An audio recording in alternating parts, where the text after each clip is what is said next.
സമ്മറിൽ ആവർത്തിച്ച അതേ പിഴവെ ആവർത്തിക്കാൻ വീണ്ടും ബ്ലാസ്റ്റേഴ്സിന്റെ ജനുവരി നീക്കങ്ങളും പാളാൻ സാധ്യത. കേരള ബ്ലാസ്റ്റേഴ്സ് ആരാധകർ ജനുവരിയിലെ ട്രാൻസ്ഫർ നീക്കങ്ങളെ കുറിച്ച് കാത്തിരിക്കുകയാണ്. ഇതിനോടകം ഈ ജനുവരിയിൽ 4 താരങ്ങൾ ബ്ലാസ്റ്റേഴ്സ് വിട്ടെങ്കിലും ഇതുവരെ ആരും ക്ലബ്ബിൽ എത്തിയിട്ടില്ല. എന്നാൽ ബ്ലാസ്റ്റേഴ്സിന്റെ നിലവിലെ നീക്കങ്ങൾ അനുസരിച്ച് ജനുവരി ട്രാൻസ്ഫർ വിൻഡോ പാളാനുള്ള എല്ലാ സാധ്യതകളുമുണ്ട്. കാരണം കഴിഞ്ഞ സമ്മർ ട്രാൻസ്ഫർ വിൻഡോയിൽ ബ്ലാസ്റ്റേഴ്സിന് സംഭവിച്ച അതേ പിഴവ് തന്നെയാണ് ഇപ്പോഴും ക്ലബിന്റെ ഭാഗത്തു നിന്ന് നമുക്ക് കാണാൻ സാധിക്കുന്നത്. കഴിഞ്ഞ സമ്മർ ട്രാൻസ്ഫർ വിൻഡോയിൽ ദിമിയെ കൈവിട്ട കേരള ബ്ലാസ്റ്റേഴ്സ് ദിമിക്ക് വേണ്ടിയുള്ള പകരക്കാരന് വേണ്ടി നീണ്ട നാളത്തെ അന്വേഷണമാണ് നടത്തിയത്. ദീർഘനാളത്തെ അന്വേഷണത്തിനൊടുവിലെ വലിയ ചർച്ചകൾക്ക് ശേഷമാണ് ദിമിയുടെ പകരക്കാരനായി ജീസസ് ജിംനസിനെ ബ്ലാസ്റ്റേഴ്സ് സ്വന്തമാക്കിയത്. എന്നാൽ ജീസസിന് വേണ്ടി വലിയ ശ്രമങ്ങൾ നടത്തിയതോടെ സമ്മർ ട്രാൻസ്ഫർ വിൻഡോയിൽ ജിക്സൺ സിംഗിന് പറ്റിയ പകരക്കാരനെ നമുക്ക് കണ്ടെത്താൻ സമയം കിട്ടില്ല എന്നതാണ് മറ്റൊരു വാസ്തവം.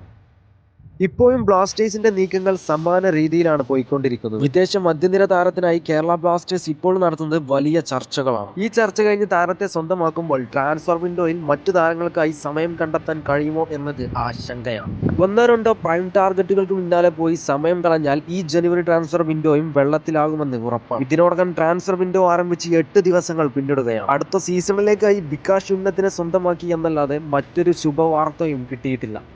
പ്രബീർ ദാസും രാഹുൽ ക്യാപ്പിയും ക്ലബ്ബ് വിട്ട സാഹചര്യത്തിൽ റൈറ്റ് ബാക്കിലേക്കും റൈറ്റ് വിങ്ങിലേക്കും നമുക്ക് താരങ്ങളെ ആവശ്യം. പ്രൈം ടാർഗറ്റുകൾക്ക് പിന്നാലെ പോയാൽ ഈ പൊസിഷനിലേക്ക് ആളെ കിട്ടുമോ എന്നത് കണ്ടറിയേണ്ടതുണ്ട്. എന്തായാലും കാത്തിരുന്ന് കാണാം കേരള ബ്ലാസ്റ്റേഴ്സിന്റെ അടുത്ത നീക്കങ്ങൾക്ക്.